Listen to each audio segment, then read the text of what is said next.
Limiting line of Lyman series lies in the UV region, ultraviolet region में lie करती है।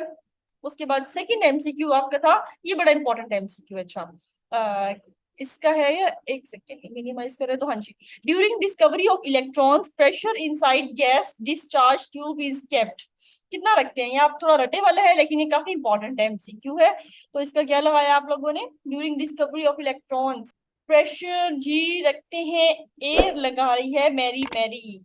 बाकी ने क्या लगाया, डी, एग्जैक्टली बी है, 0.01 टॉर। 0.1 नहीं, अक्सर बच्चे कंफ्यूज हो जाते हैं, इसीलिए मैंने जानबूझ के दिया था इसको।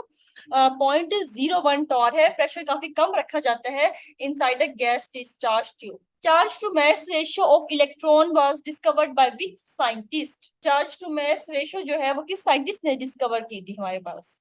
हाँ जी, चार्ज टू मास रेशो किसने डिस्कवर की थी, चैट बॉक्स में मुझे बताओ जल्दी जल्दी से। ए, बिल्कुल ठीक है, जे थॉमसन। इलेक्ट्रॉन को डिस्कवर भी जे थॉमसन ने किया था, और चार्ज टू मास रेशो भी जे थॉमसन ने दी थी हमें। उसके बाद है आपके पास charge on electron was discovered by, इसका क्या लगाया, डी, एग्जैक्टली वेरी वेरी, बिल्कुल ठीक है आपका। जो चार्ज जो था इलेक्ट्रॉन पे वो डिस्कवर किया था मिलिकन्स ने। तो मिलिका डिस्कवर किया था इलेक्ट्रॉन को जे थॉमसन ने। चार्ज टू मास रेशो भी जो जे थॉमसन ने दी थी, लेकिन इलेक्ट्रॉन पे जो चार्ज था वो डिस्कवर किया था मिलिकन ने अपने मिलिकन ऑयल ड्रॉपलेट मेथड से। बहुत इंपॉर्टेंट है, तो ध्यान से पढ़ना, स्टेटमेंट पूछी जा गई यहाँ पे उसे इलेक्ट्रॉन से रिलेटेड। फिर which scientist relates energy with frequency and wavelength. किस साइंटिस्ट ने एनर्जी को रिलेट किया था वेवलेंथ और फ्रीक्वेंसी के साथ, इनमें कौन सा साइंटिस्ट था, Rutherford, Planck's, Bohr, none of these. So B option बिल्कुल ठीक है आपके पास यहाँ पे। प्लैंक्स वो साइंटिस्ट था जिसने डिस्कवर किया था एनर्जी को। उसने कहा था कि क्वांटम एनर्जी दी थी, इसमें उसने कहा था कि एनर्जी जो है in the form of packets in the form of quanta पाई जाती है। और उसी अपनी क्वांटम थ्योरी में उसने एक इक्वेशन दी थी, E is equal to h f या फिर E is equal to h c over lambda. तो प्लैंक साइंटिस्ट था जिसने इसको डिस्कवर किया था। उसके बाद है which subshell is not present in m shell. M shell में आपके पास कौन सा सबशेल है जो कि प्रेजेंट नहीं है, बिल्कुल एफ, बिल्कुल ठीक लिखा मारिया आपने। पहला के है, ये एल है, ये एम है। तो पहले में आपके पास जस्ट एस है, दूसरे में एस और पी दोनों प्रेजेंट है, तीसरे में 3s 3p 3d प्रेजेंट है, लेकिन आपके पास एफ नहीं प्रेजेंट। तो आपके पास ये के है, ये सेकंड शेल एल है, एम आपके पास थर्ड शेल होता है। थर्ड शेल में एस पी डी तीनों है, एफ सब शेल प्रेजेंट नहीं होता। आवाज नहीं आ रही मारिया, मेरी आवाज फुल कर लेती हूँ अपनी, एक सेकंड रुको। 100 पे है मेरी आवाज, बाकियों के साथ भी कोई इशू है, मेरी आवाज क्लियर आ रही है बाकियों को, आवाज नहीं आ रही, आ रही है। अच्छा, बाकियों को नहीं इशू लिख रहे हो, ठीक हो गया। अच्छा जी, इसके बाद हमारे पास है isotopes differ in the number of. Isotopes में क्या चीज डिफरेंट होती है हमारे पास, बुरहान, सहर को मैं कर देती हूँ, सहर बहुत शोर कर रही है सहर, बट जी isotopes differ in the number of protons, exactly. Isotopes में आपके पास क्या होते हैं, neutron, sorry neutrons number different होते हैं। मैंने ऑप्शन नहीं दिया था, तो डी ऑप्शन आपके साथ पास ठीक था। यहाँ पे देखो हमारे पास ना 3 टर्म्स आती हैं। आपके पास मोस्टली वो आइसोटोन्स ही पूछते हैं इन एफपीएससी। तो आइसोटॉप्स आपके पास सिंपल है कि having same atomic number but different mass number.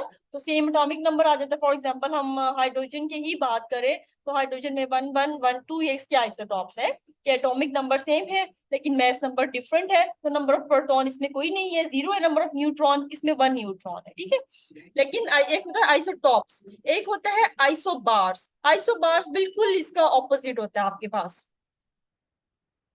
Isotopic है having same atomic number but different mass number. Isobars इसका ऑपोजिट है। फॉर एग्जांपल मैं कोई भी मेटल या कोई भी एलिमेंट ले रही हूँ, इसको मैं रिप्रेजेंट कर रही हूँ, तो इसके एटॉमिक नंबर जो होगा वो डिफरेंट होगा। ये एम है, ये एम से रिप्रेजेंट कर रही हूँ, और इसकी जो मास नंबर होगा वो सेम होगा, एक पी पी लिख रहे हैं। तो इस ऐसी स्पीशी को हम कहते हैं आइसोबार्स, जो कि बिल्कुल ऑपोजिट होते हैं आइसोटॉप्स के। Isotopes are exactly opposite to isobars. Isotope में एटॉमिक नंबर सेम है, मास नंबर डिफरेंट है। इसमें एटॉमिक नंबर डिफरेंट होगा, कोई 2 एटम्स होंगे, और आपका जो मास नंबर है वो सेम हो जाएगा। इसके बाद एक और टर्म आप यूज करते हो आइसोटोन्स की, वो भी हम यूज करते हैं। ये ज्यादातर बीपीएससी में पूछे जाते हैं, लेकिन फिर भी आपको पता हो थोड़ा बहुत अगर आ जाए तो। आइसोटोन्स कहते हैं ऐसी स्पीशीज जिनके नंबर ऑफ न्यूट्रॉन्स सेम हो। वो एटम्स जिनके नंबर ऑफ न्यूट्रॉन सेम हो उनको हम कहते हैं आइसोटोन्स। आपको क्या है, आपको ना 4 ऑप्शंस दिए जाएंगे जिसमें मुख्तलिफ एटम्स या वो दिए जाएंगे। फॉर एग्जांपल यहाँ पे सल्फर या कोई भी, मैं एग्जांपल दे रही हूँ। एस और पी कोई एटम है जिनके आपको मैस नंबर दिया हो जाएगा 7, 14 और यहाँ पे 8। और डिफरेंस इसका इस तरह होगा कि इसका जो डिफरेंस निकलेगा वो 7 ही निकलेगा मैथ नंबर के साथ। तो आपने दोनों का डिफरेंस निकाल के देख लेना है। डिफरेंस सेम आएगा तो मतलब न्यूट्रॉन सेम है, और अगर न्यूट्रॉन सेम आ गया तो वो एक दूसरे के आइसोटोन्स कहलाएंगे। मतलब अगर यहाँ पे मैं कहती एस और पी, उनका डिफरेंस 7-7 आया दोनों का ही, तो मैं कहूंगी कि ये जो है आइसोटोन्स है मेरे पास। तो आइसोटॉप्स कहते हैं having same atomic number but different mass number.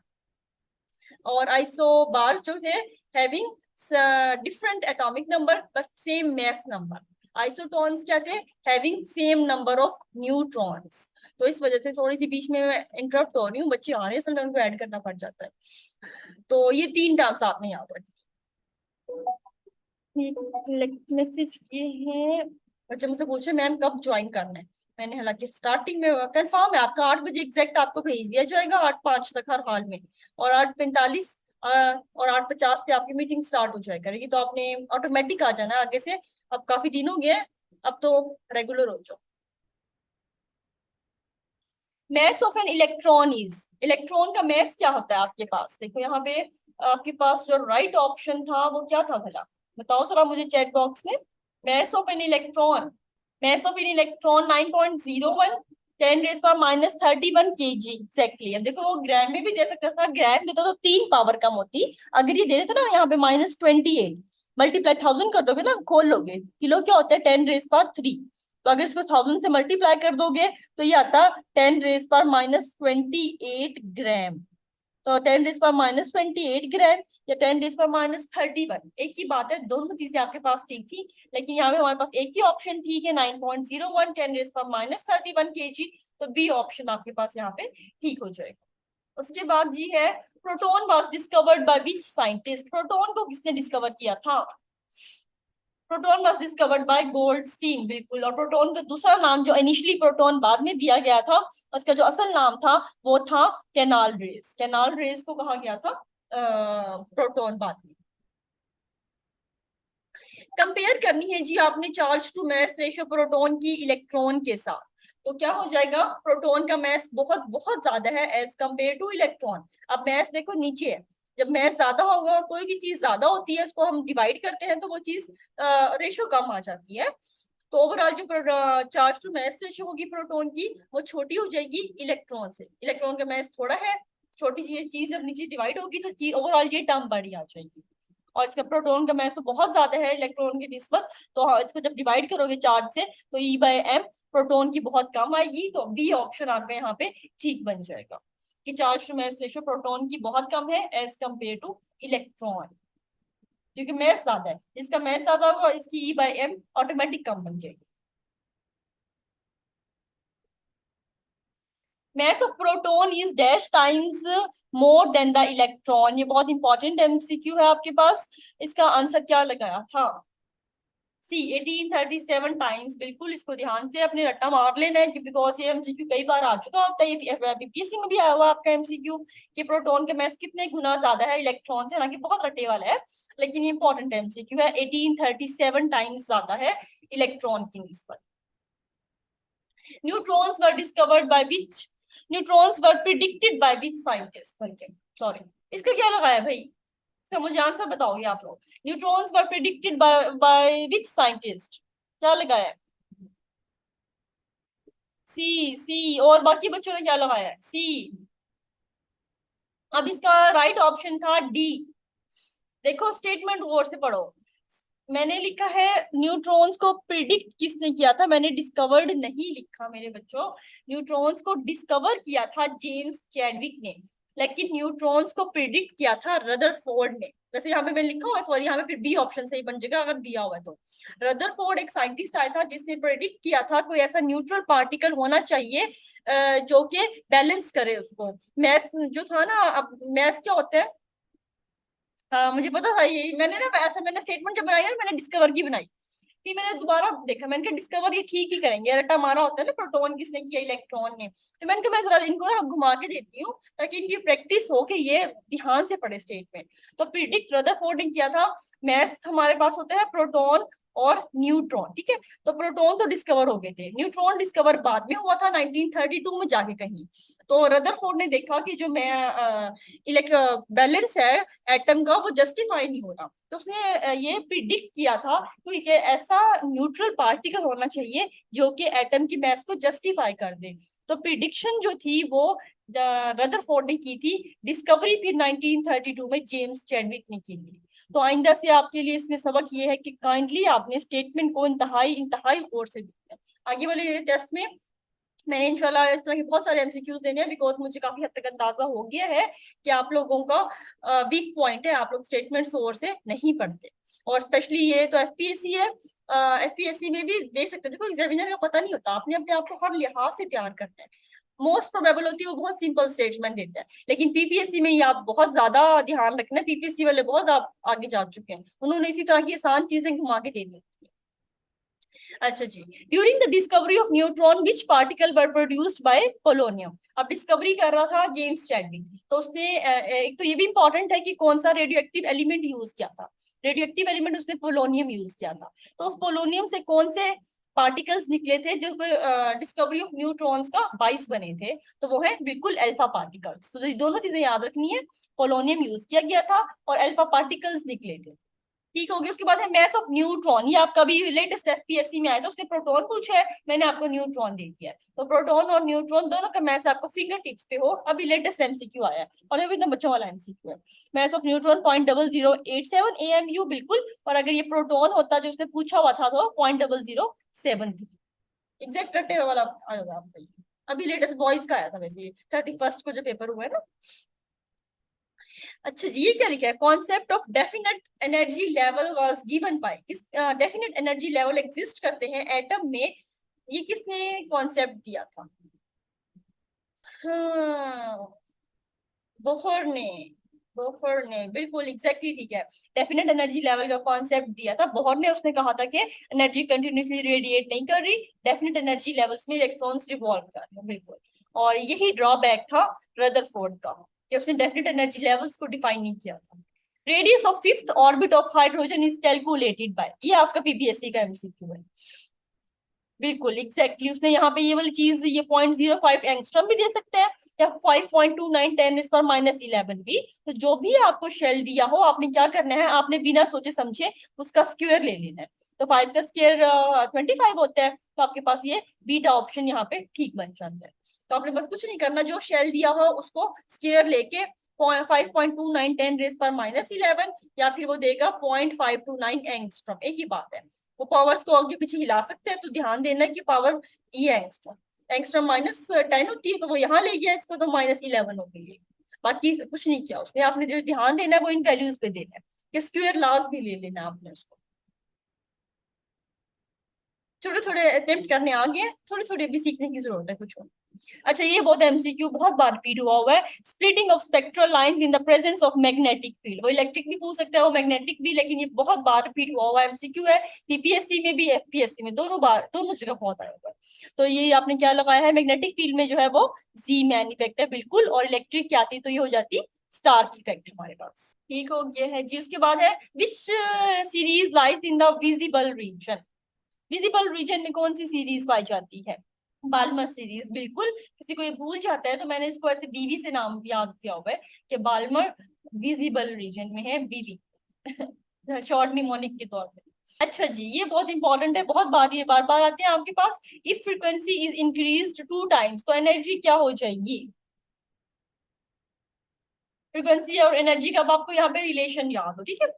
Wave वो लेमडा के साथ ही पूछ सकते हैं, तो आपको ये ओवरऑल ही याद हो, E is equal to H, frequency is equal to hc/λ, ये रिलेशन है हमारे पास, ठीक है। अब ये फ्रीक्वेंसी एनर्जी के डायरेक्टली है और वेवलेंथ इनवर्स है, वो इन दोनों का रिलेशन पूछते हैं। तो डायरेक्टली है, अगर फ्रीक्वेंसी डबल करोगे एनर्जी भी सिंपल डबल हो जाएगी। अगर वेवलेंथ को डबल करते तो एनर्जी क्या हो जाती,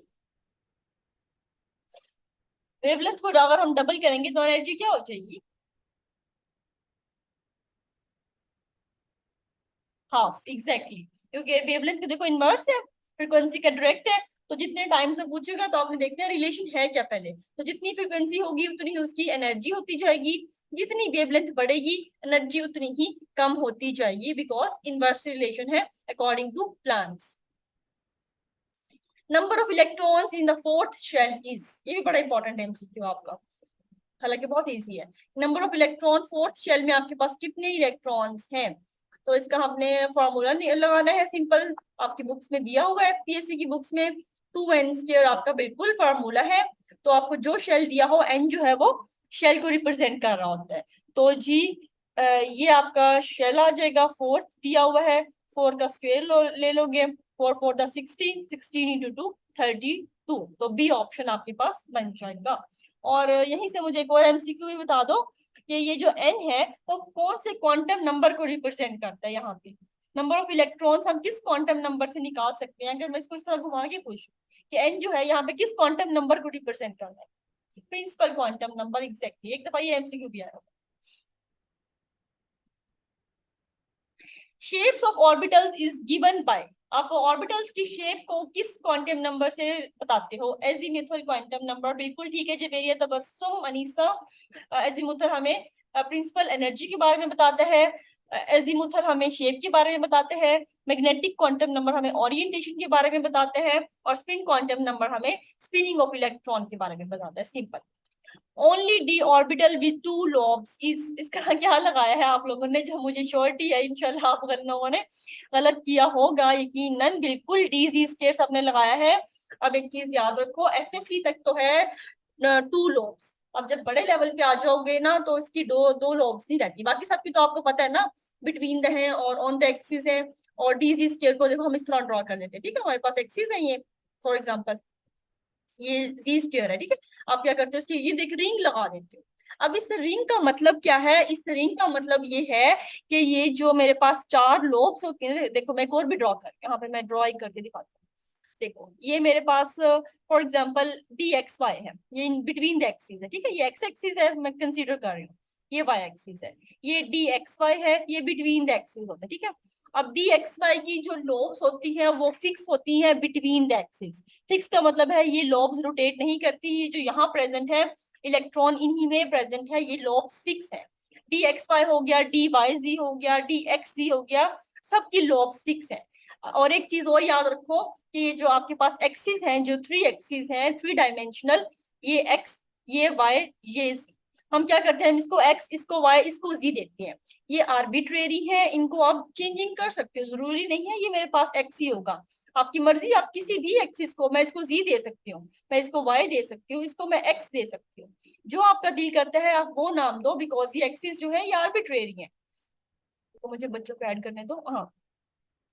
तो जी देखो अब यहाँ पे अगर मैं डी एक्स वाई ड्रॉ कर दिया, अगर मैंने, आपने क्या करना है, जब आपको ये ऑर्बिटल्स ड्रॉ करने को दिए जाए ना, कभी फ्यूचर में सिखा रही हूँ कि आपने क्या करना है, आपने 2 एक्सिस ड्रॉ करने हैं, अपने लिए आसानियां बनाए करो, 3 ड्रॉ करते हो कंफ्यूज हो जाते हो। अब यहाँ पे मैं डी एक्स वाई ड्रॉ करूँ मेरे लिए बड़ा मुश्किल हो जाता है, मैं ढूंढूंगी कहाँ पे एक्स और वाई का बीच आएगा, ये यहाँ पे बनेगा एक्स वाई का, देखो बीच में, यहाँ फिर मैं ढूंढूंगी कौन से एक्स वाई का बीच बने। तो 2 एक्सिस ड्रॉ करो, एक को एक्स लो एक को वाई लो, सिंपली ड्रॉ करो, फिर डी एक्स वाई होता है, फिर हमारे पास डी वाई जी होता है, ठीक है। सिंपली एक को वाई लो एक को जी लो, बिटवीन द एक्सिस ड्रॉ कर दो, कोई इसमें रॉकेट साइंस नहीं है। तो इस तरह d x y d y z d x z, ये बिटवीन द एक्सिस है, ये d x square d y square, ये ऑन द एक्सिस होता है, ये मेरे पास एक्स एक्सिस है, ये ऑन द एक्सिस होता है, लेकिन इसकी भी ये चारों लॉब्स जो है वो फिक्स है। अब ये आ जाता है डी जी स्क्वायर, मैं इसको जी कंसीडर कर रही हूँ इस एक्सिस को, ये मेरा देखो ये लोब हो गई, ये डी जी, ये 2 लोब्स जो है वो फिक्स होती है, दो लोब्स इसकी फिक्स नहीं होती, वो इस लोब के गिर्द 180 के एंगल पे रोटेट करती है, मुसलसल वो रोटेट करती रहती है, जिसको हम इस रिंग से शो करते हैं। इस रिंग का मतलब ये है कि दो लोब्स फिक्स है, दो लोब्स कंटिन्यूस रोटेट कर रही हैं इसके गिर्द अराउंड जी एक्सिस, ऐसे मुसलसल वो रोटेशन पे है होती इसकी भी चार लोब है, टू फिक्स है, टू रोटेटिंग में होती है। तो कोई भी ऐसा डी एक्सिस नहीं है हमारे पास या डी ऑर्बिटल जिसकी दो लोब हो, सबकी चार है। बाकी जो चार ऑर्बिटल्स हैं उनकी चारों लोब्स फिक्स है अपनी पोजीशन पे, लेकिन डी जी स्क्वायर की लोब्स चार ही है, जिसमें से दो फिक्स है अराउंड जी एक्सिस, दो जो है वो कंटिन्यूस रोटेशन पे है, वो रिवॉल्व कर रही है इस लोब के गिर्द। तो इस वजह से हम इसको अराउंड अ रिंग शो करते हैं कि ये रोटेशन में है क्लॉकवाइज। तो इसका आंसर जो आपके पास सही था वो था नन। पॉइंट से याद रखना है कि डी जी स्क्वायर की चार ही लोब है, टू फिक्स्ड, टू मूविंग। ठीक हो गया जी। ये एफएससी लेवल तक बहुत गलत कॉन्सेप्ट दिया जाता है हमें कि दो लोब्स है एक रिंग है। हाँ, रिंग का पूछ सकते हैं कि कौन सा ऐसा ऑर्बिटल है जिसकी रिंग है, फिर आप डी जी स्क्वायर कहोगे। लेकिन अगर वो कहता है कि कौन सा ऐसा ऑर्बिटल है जिसकी दो लोब है, तो ऐसा कोई डी जी ऑर्बिटल नहीं है, सबकी चार लोब है। होप सो अब ये क्लियर हो गया कॉन्सेप्ट आपका। हाँ जी, building up principle is called, building up principle किसको कहते हैं हम? आई नो ये बुक से नहीं था थोड़ा सा, लेकिन आपको ये पता होना चाहिए, बीएससी लेवल पे पढ़ा देती है टीचर बिल्कुल अफबा प्रिंसिपल को, जो हम पढ़ते हैं ना अफबा। अफबा एक साइंटिस्ट का नाम नहीं है काइंडली, अफबा एक जर्मन वर्ड है जिसका मतलब होता है ऊपर की तरफ जाना, बिल्डिंग अप, कि नीचे से छोटे से बड़े की तरफ जाना, छोटा, फिर ये बड़ा, फिर और बड़ा, फिर और बड़ा, फिर और बड़ा, छोटे से बड़े बड़े बिल्डिंग अप की तरफ जाना, अफबा प्रिंसिपल। तो हम अफबा में क्या करते हैं, हम फिलिंग ऑफ इलेक्ट्रॉन्स करते हैं, लो एनर्जी लेवल को भरते हैं, फिर और हाई एनर्जी लेवल, फिर और हाई एनर्जी लेवल, फिर और हाई एनर्जी लेवल, इस तरह हम लो एनर्जी लेवल से अप की तरफ जाते हैं, तो इसलिए हम इसको अफबा कहते हैं। तो याद रखना Aufbau is a Greek word, जो कि आपके पास इसका मतलब है बिल्डिंग अप प्रिंसिपल। ओके जी। F orbital can accommodate total of, F orbital में टोटल कितने इलेक्ट्रॉन आते हैं? ये तो बहुत इजी था, 14 इलेक्ट्रॉन्स बिल्कुल। फिर आपके पास है for which atom below Bohr's theory do not apply, Bohr's की थ्योरी इनमें से किस एटम के लिए एप्लीकेबल नहीं है? ये भी बहुत इजी था, अगर आपने बोहर के डिफेक्ट पढ़े थे तो बिल्कुल बेरिलियम। बोहर की जो थ्योरी है या डिफेक्ट है, बोहर का डिफेक्ट हमारे पास होता ही यही है कि बोहर ने कहा था कि जो आपका जो सिस्टम है वो एक इलेक्ट्रॉन के लिए, बोहर का सबसे बड़ा डिफेक्ट यही था कि ये एक इलेक्ट्रॉन सिस्टम को डिफाइन करता था। तो इन सब में एक एक इलेक्ट्रॉन है, देखो हाइड्रोजन तो है ही एक, लिथियम में दो इलेक्ट्रॉन निकले हुए हैं, वो भी S1 सिस्टम बन गया, हीलियम में S2 होता है, एक इलेक्ट्रॉन निकल गया है तो वो भी एक इलेक्ट्रॉन बच गया है। बेरिलियम में आपके पास ज्यादा इलेक्ट्रॉन्स है। तो बोहर का जो डिफेक्ट था वो यही था कि वन इलेक्ट्रॉन सिस्टम जस्ट ये एक्सप्लेन करता है, वन इलेक्ट्रॉन सिस्टम से ज्यादा हो गए तो ये एक्सप्लेन नहीं करेगा।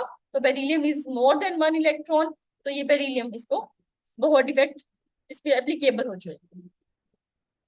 देन हमारे पास है if an orbital next to F would exist, how many electrons would it accommodate. अब ये देखो इसमें क्या किया है कि मैंने कहा है एग्जिस्ट नहीं करता, हमारे पास है ना एस पी डी और एफ, अगर हमारे पास एफ से आगे कोई ऑर्बिटल आता तो उसमें टोटली कितने इलेक्ट्रॉन्स आते हैं? Exactly 8 electrons. कैसे?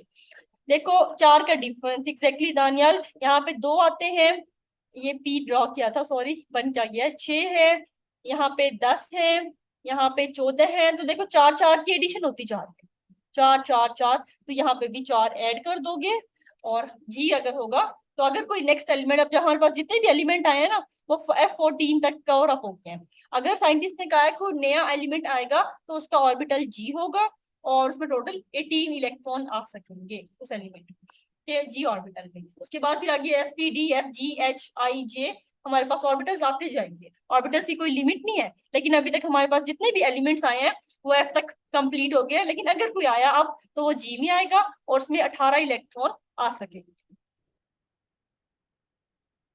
ठीक हो गया जी। इसके बाद है पेडागोगी, असेसमेंट इज क्या लगाए, जल्दी समझाते जाओ। असेसमेंट क्या है? मल्टी स्टेप प्रोसेस है बिल्कुल। ओवरऑल पर्पस ऑफ असेसमेंट, अब तो असेसमेंट होप सो आप लोगों को तैयार हो गया होगा, बिकॉज अब हम ये सेकंड बार रिवाइज कर रहे हैं। स्टूडेंट्स इंप्रूवमेंट, बिल्कुल इसका मेन पर्पस है स्टूडेंट की इंप्रूवमेंट, बेसिक पर्पस, इसका सोल पर्पस जो है। ओके हो गया जी। Your teacher makes 6 member group for judging your quality. It is an example of member, मतलब एक ग्रुप बना दिया है, तो किस टाइप की असेसमेंट हो जाएगी? समेटिव टाइप, बिल्कुल इसमें हम मेंबर्स या ग्रुप्स की फॉर्म में काम करते हैं। जी वाह, बीएड समझ आने लग गई है। Taking part in games of sports week, sports week चल रहे हैं, आपने गेम्स में पार्टिसिपेट किया है, तो ये किस टाइप की असेसमेंट होगी अगर टीचर करना चाहे तो?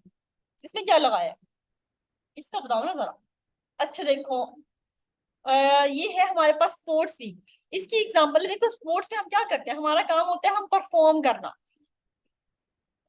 क्या लिखा है मैम, प्रोसेस क्यों नहीं है और क्राइटेरिया? बिल्कुल, इसमें हम हमारे पास दो तरह की थी, एक थी नॉर्म और एक थी क्राइटेरिया।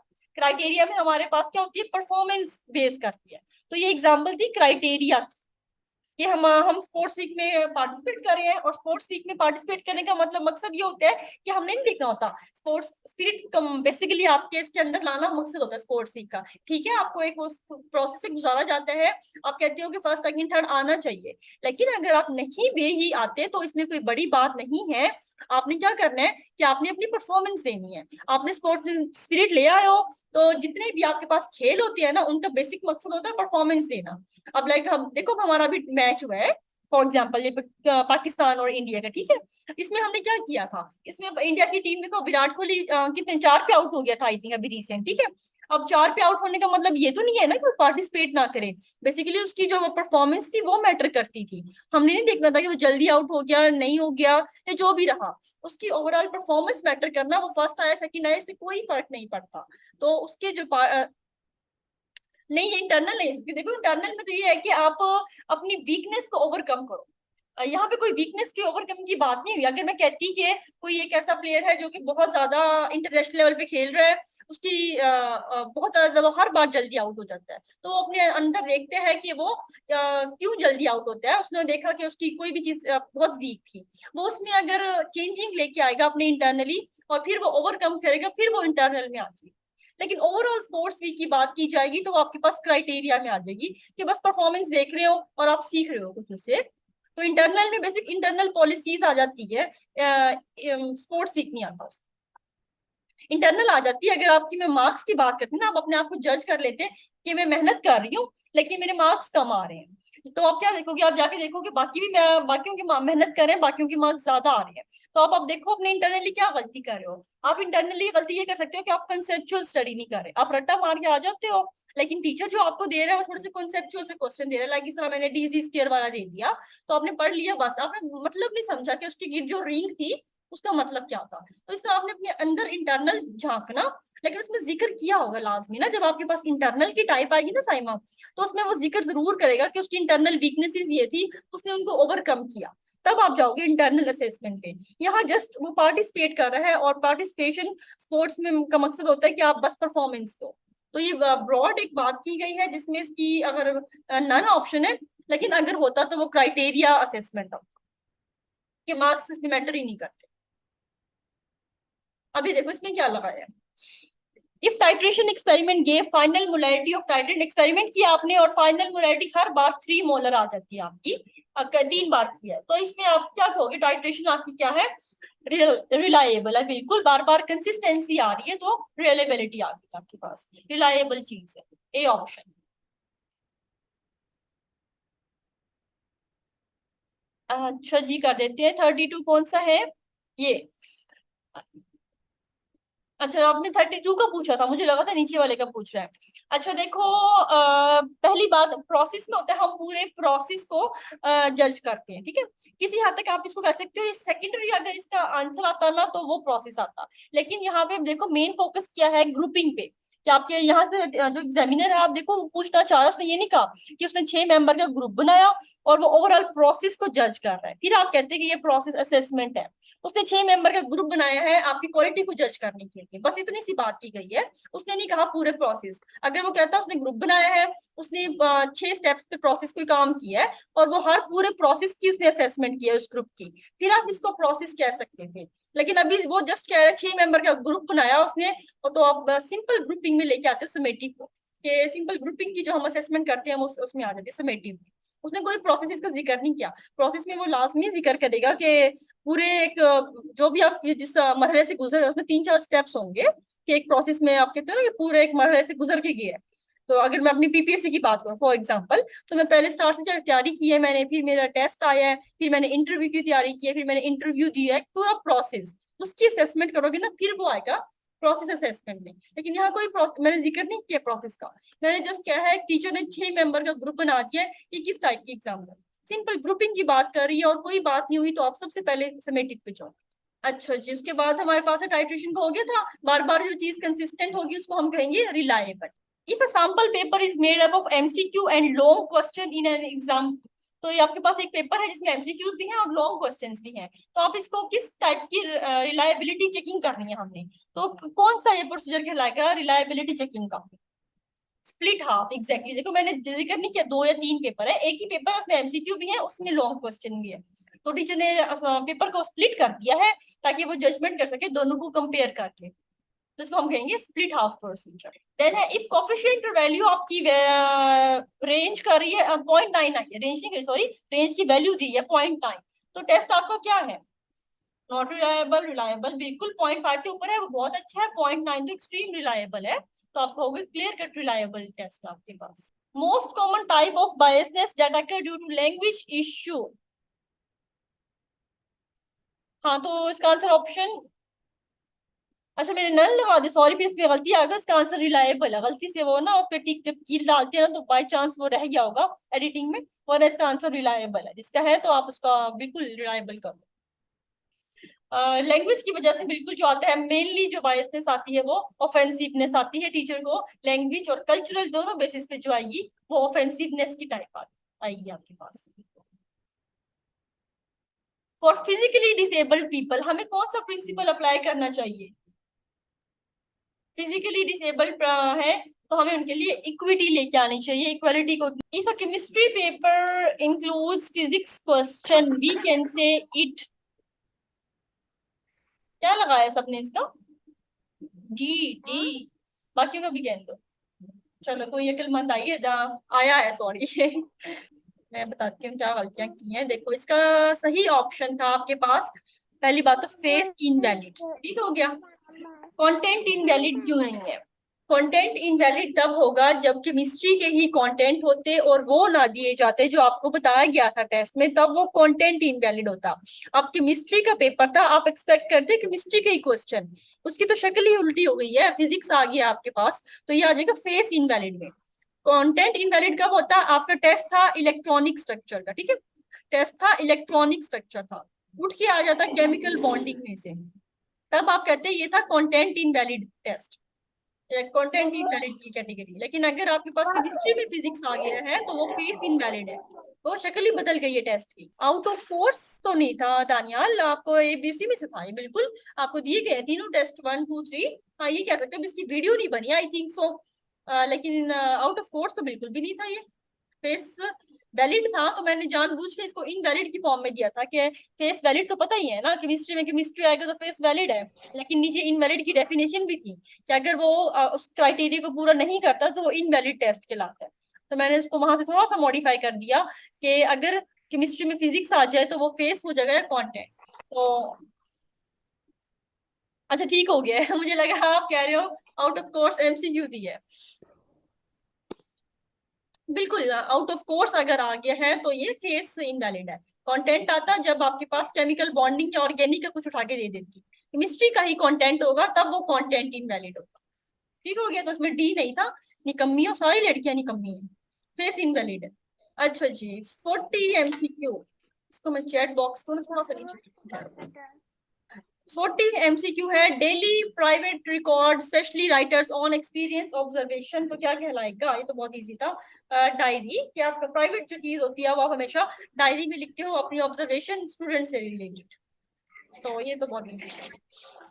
योर FPSC इंटरव्यू, अब टेस्ट क्लियर हो गया है, इंटरव्यू पे पहुंच गए हो। पहले मैंने टेस्ट दिया था, अब मैंने इंटरव्यू की एग्जांपल दी, तो इंटरव्यू आपके पास किस टाइप की ऑब्जर्वेशन होगी? ए टाइप की, बिल्कुल ओवर ऑब्जर्वेशन होगी। आपको पता है आपको जज किया जा रहा है, बड़े इंसानों की तरह जाके मे आई कम इन पूछ रहे होते हो और एथिक्स को बरकरार रखते हुए सब कुछ कर रहे होते हो, तो बिल्कुल आपके पास ये टाइप होगी ओवर ऑब्जर्वेशन की। अच्छा, यहीं से मुझे एक और क्लियर कर दो, ये पार्टिसिपेटिंग होगा या नॉन पार्टिसिपेटिंग रोल होगा इंटरव्यू ऑब्जर्वेशन? मैं इतना म्यूट कर दूं। पार्टिसिपेटिंग, एग्जैक्टली, क्योंकि जो आपका इंटरव्यू लेने वाला है वो आपके साथ फेस टू फेस टॉक कर रहा है, वो भी पार्टिसिपेट कर रहा है ना, तो आपके पास पार्टिसिपेटिंग ओवर ऑब्जर्वेशन, अगर इसको और डिटेल से लिखा जाए तो ठीक हो गया। Evaluating a specific skill specially learners levels of language comes under, इसमें कौन सा टेस्ट आएगा कि एक स्पेसिफिक स्किल पे आप तवज्जो दे रहे हो और उस पे लैंग्वेज की बात कर रहे हो, तो बिल्कुल प्रोफिशिएंसी टेस्ट आ जाएगा कि एक स्पेसिफिक स्किल की बात की जाए तो। एग्जैक्टली, डेफिनेशन जो एग्जैक्ट देती हो वो ठीक कर देते हो, थोड़ा सा आगे पीछे देती हो फिर गलती करते हो कुछ कुछ बच्चे। अच्छा जी, ये बहुत इजी है। Recognizing the weak area of a student and works on it comes under, ये वीकनेस को पहचानना और फिर उस पर काम करना, इस टेस्ट को हम क्या कहते हैं? डायग्नोस्टिक टेस्ट, बिल्कुल। डायग्नोस्टिक असेसमेंट हो या जो भी हो, उसमें वीक पॉइंट को देखते हैं, तो डायग्नोस्टिक से देखो यहाँ से आप याद भी कर सकते हो, डॉक्टर के पास जाते हैं, कहते हैं ना डॉक्टर ने डायग्नोस कर लिया, क्योंकि इंसान वीक होता है बीमारी में, तो उस चीज को डायग्नोस करना, तो वीकनेस से जब भी आपकी चीज आई, डायग्नोस्टिक टेस्ट डायग्नोस्टिक असेसमेंट आ जाएगा। ठीक हो गया जी। इंग्लिश आ गया। Synonym of apathy, synonym of apathy none, बिल्कुल ठीक है, नन ही है, बिकॉज का हमारे पास मीनिंग द इंडिफरेंस और क्वारल और झगड़ा या फाइट या डिफरेंस की फॉर्म में, लेकिन यहाँ पे सारे पॉजिटिव दिए गए हैं, तो आपके पास क्लियर कट नन ऑप्शन था। टेस्ट में भी याद रखना, ध्यान से पढ़ने हैं आपने सिनोनिम्स, अक्सर सिनोनिम्स और एंटोनिम्स का आंसर नन होता है। सिनोनिम ऑफ एंटिक, एंटिक का सिनोनिम क्या है? ये मुझसे गलती हुई आई थिंक सो, इसका पॉइंट वैसे मैंने रखा हुआ है एक बच्ची का ना, ये आप लोगों को अगर किसी शो नहीं हुआ तो शायद मुझे लगा मैं इसका पॉइंट रखना भूल गई हूँ, तो इसका ए आंसर ठीक था, प्रैंक, मजाक करना किसी के साथ, किसी के साथ या हंसमुख बात करना, उसको हम कहते हैं एंटिक, तो प्रैंक जॉय इस सेंस में इसका मीनिंग आ जाएगा, तो ए ऑप्शन यहाँ पे ठीक था। एंटोनिम ऑफ एनहिलिएट, इसका क्या लगाया 46 का? एंटोनिम ऑपोजिट क्या है एनहिलिएट का? बिल्कुल डी, एनिलिएट को हम कहते हैं तबाह करना, बर्बाद कर देना, तोड़ देना, तो इसका बिल्डअप होता, अगर एंटोनिम होता जोड़ना, ज्वाइनिंग, इस टाइप का कुछ होता, मर्ज। एंटोनिम ऑफ एनोटेट 47, एनोटेट का क्या लगाया? बिल्कुल ब्रीफ, एनोटेट का मतलब होता है डिटेल से बताना, एक्सप्लेन करना, उसको लंबा करना, उसको इंटरप्रेट करना, उल्टा इसका हो जाएगा एंटोनिम ब्रीफ, के मुख्तसर कर देना, चीज को शॉर्ट कर देना, कंसाइज कर देना। अच्छा जी, इसमें इस बार आपने देखा होगा जो बॉयज का पेपर आया था उसमें बहुत ज्यादा एडवर्ब और एडजेक्टिव, इस बार एडजेक्टिव और एडवर्ब्स बहुत ज्यादा एमसीक्यूज आए हैं, तो इसलिए फिर मैंने ट्राई की थी कि एडवर्ब्स के मैक्सिमम एमसीक्यूज दूं आप लोगों को। अली रन्स क्विकली, यहाँ पे एडवर्ब क्या है आप लोगों का? क्विकली, एग्जैक्टली, जो चीज वर्ब को मॉडिफाई करती है उसको हम कहते हैं एडवर्ब, मोस्टली एडवर्ब है ना, वर्ब में ऐड हो जाना, तो यहाँ पे वर्ब रन्स है, उसको एडिशन कर रहा है कि बता रहा है उसको, तो आपके पास क्विकली एडवर्ब हो जाएगा यहाँ। प्लीज स्टैंड हेयर, हेयर जो है, हेयर स्टैंड इज क्या है यहाँ पे, इसका क्या लगाया? अच्छा 49 ये देखो, फिर स्टेटमेंट गौर से नहीं पढ़ी, फिर स्टेटमेंट गौर से नहीं पढ़ी। प्लीज स्टैंड हेयर, अब मैंने हेयर नहीं पूछा, यहाँ पे हेयर क्या है, देखो स्टेटमेंट पढ़नी थी ना, हेयर यहाँ पे इस सेंटेंस में स्टैंड क्या है मैंने ये पूछा है, स्टैंड आपके पास वर्ब है यहाँ पे, ठीक है, वर्ब पे हमारा था नहीं, मैं देखना चाहती स्टेटमेंट गौर से पढ़ोगे, यहाँ पे स्टैंड तो एडवर्ब तो है ही नहीं ना, एडवर्ब तो हमारे पास हेयर है, मैंने पूछा है यहाँ पे स्टैंड क्या है, हेयर स्टैंड इज, हमेशा स्टेटमेंट में ना लिखा होता है उसकी, या फिर इन दिस सेंटेंस स्टैंड क्या है, या फिर वो लिखते हैं हेयर इस सेंटेंस में स्टैंड क्या है, तो मैंने ये पूछा था कि हेयर स्टैंड इज क्या, तो स्टेटमेंट देखी नहीं है, बस हेयर देखा है और शुरू हो गया adverb of place, adverb of place. Answer इसका नन था, ये वर्ब होती। अब हंसी आ रही है, सानिया को ना एक एक लगानी चाहिए, मेरे पास होती ना। तो स्टेटमेंट और से पढ़ा करो, निकम्मियों। दानियाल है मीटिंग में, दानियाल ने क्या लगाया? आइंदा मैंने देने ही स्टेटमेंट वाले हैं, अब तो मुझे पता चल गया है इनका वीक पॉइंट। दानियाल ने भी प्लेस लगाया है, कितनी कितनी बुरी बात है। किसी ने डी लगाया है जो मीटिंग में है? किसी एक ने डी लगाया हो? किसी ने भी नहीं लगाया है। बहुत ही कोई निकम्मे हो भाई। ओके चलो, अकल आ गई है। यहाँ पे पूछा हुआ मैंने स्टैंड का क्या है, हेयर स्टैंड। यहाँ पे एक आगे भी एमसीक्यू है, वहां भी मैंने यही काम किया, लेकिन वहां मैंने तमीज से पूछा है। अच्छा जी, he always speaks the truth. तो यहाँ पे आपके पास जो एडवर्ब यूज हुआ है वो किस टाइप का एडवर्ब है?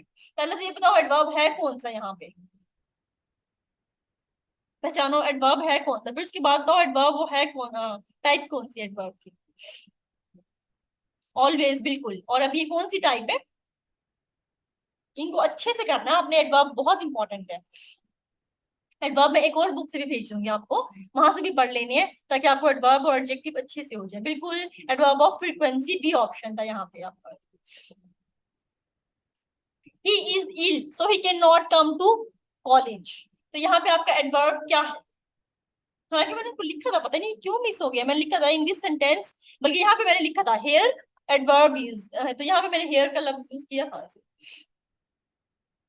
सो बिल्कुल ठीक है, आपका यहाँ पे जो सो है वो एडवर्ब है, कि ये इस सेंटेंस को, इस सेंटेंस में कॉजेटिव एडवर्ब इसके लिए आ जाएगी। तो सी जो था वो आपका करेक्ट ऑप्शन है। सो देयरफॉर इस टाइप की सब हमारे पास एडवर्ब है। पिक द करेक्ट सेंटेंस, यहाँ पे करेक्ट सेंटेंस आपने पिक करना था। तो इसका ऑप्शन क्या है सही वाला भाई?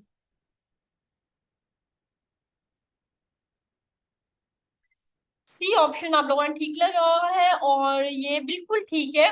क्योंकि आपके पास पहले तो आप देखो यहाँ पे एडवर्ब था, तो ऑब्वियसली मैंने एडवर्ब से पूछा। जब सारे आ जाएंगे ना पार्ट्स ऑफ ग्रामर, फिर थोड़ा कंफ्यूजिंग होगा। तो ऑफन आपने देखना था, और आपके पास अगर मेन हेल्पिंग वर्ब भी है, मेन वर्ब भी है, हेल्पिंग और मेन वर्ब दोनों एक ही सेंटेंस में आए, तो आपका जो एडवर्ब है वो दरमियान में यूज होता है। तो सी ऑप्शन आपके पास है, आई हैव में, ये आपकी हेल्पिंग वर्ब आ गई, टोल्ड आपकी मेन वर्ब आ गई, तो ऑफन बीच में यूज होगा। I have often told him to write clearly. तो ये आपके पास रूल था एक, कि मेन वर्ब और हेल्पिंग वर्ब के बीच में आपका एडवर्ब यूज होगा, जब दोनों वर्ब्स एक ही सेंटेंस में आ चुके। ओके, ये भी बड़ा अच्छा एमसीक्यू है, ये भी आता होता है, ये पास्ट पेपर से लिया गया एग्जैक्टली। स्टेटमेंट ये नहीं थी, मतलब इस टाइप का आया हुआ था। पिक द करेक्ट सेंटेंस, तो इसमें आपने कौन सा करेक्ट सेंटेंस लगाया है आपके अकॉर्डिंग, इसमें कौन सा सही है? बिल्कुल ठीक है जवेरिया, आपके पास सबसे छोटे से स्टार्ट होना है और बड़ी बड़ी बड़ी मौसम की तरफ या टाइम की तरफ जाना है। तो सबसे छोटा इसमें आपके पास 6 o'clock था, उसके बाद शाम थी, फिर दिन पे आ जाएगा, फिर महीने पे, और फिर साल पे। तो छोटे से बड़े की तरफ आपने जाना होता है एडवर्ब की बात की जाए तो, टाइमिंग्स के लिहाज। ठीक हो गया, होप सो ये एडवर्ब क्लियर है। और आइंदा स्टेटमेंट ध्यान से पढ़नी है। देखो 2 MCQ आपने 2 नंबर कटवा दिए। अब कंपटीशन में हो तो 2 नंबर बड़ी बात थी आपके लिए। 2 नंबर आते थे आप लोगों को, आपने कटवा दिए। एक आपने बल्कि 3 नंबर कटवाया है 200। एक प्रिडिक्टेड वाला भी नहीं देखा आप लोगों ने, कि जो न्यूट्रॉन्स थे वो प्रिडिक्ट किसने किए थे। ठीक हो गया, चलो भी कोई बात नहीं, आहिस्ता आहिस्ता सीख जाएंगे। इस क्विज के इंशाल्लाह एंड पे, सेशन के एंड तक हम लोग सीख जाएंगे स्टेटमेंट्स को अच्छे से पढ़ना कैसे है। और कोई मसला नहीं है, मुंह बनाने की कोई बात नहीं है। यही गलती पेपर में करोगे ना, फिर मार बाकी पड़ेगी मुझसे। अभी तो सीख रहे हो ना, अभी तो लर्निंग फेज है, कोई मसला नहीं है। एटलीस्ट कम से कम 10 से 12 क्विज हो जाए, फिर आपसे ये गलतियां मैं एक्सपेक्ट नहीं करूंगी। अभी तो ये गलतियां करोगे, बल्कि करो ताकि सीखो गलतियों से। और एक और चीज, काइंडली 15 से 20 मिनट दे देना हमें, आधा घंटा, हम शेयर कर देंगे। उसके बाद आज का मटेरियल, इसके फौरन बाद हमें सबसे पहली टेंशन यही होती है। अभी मैं मीटिंग एंड करूंगी, मेरे पास में 10 मैसेजेस आएंगे, मैम हमें नेक्स्ट भेज दें। हमें आपको ज्यादा टेंशन है, हम वही अलग कर रहे होते हैं आपका। अभी मैं सबसे पहले इंग्लिश की बना रही होती हूँ, तो 15 से 20 मिनट, आधा घंटा देना, फौरन हम लोग आप लोगों को सेंड करते हैं। ठीक हो गया जी, चलो अल्लाह हाफिज।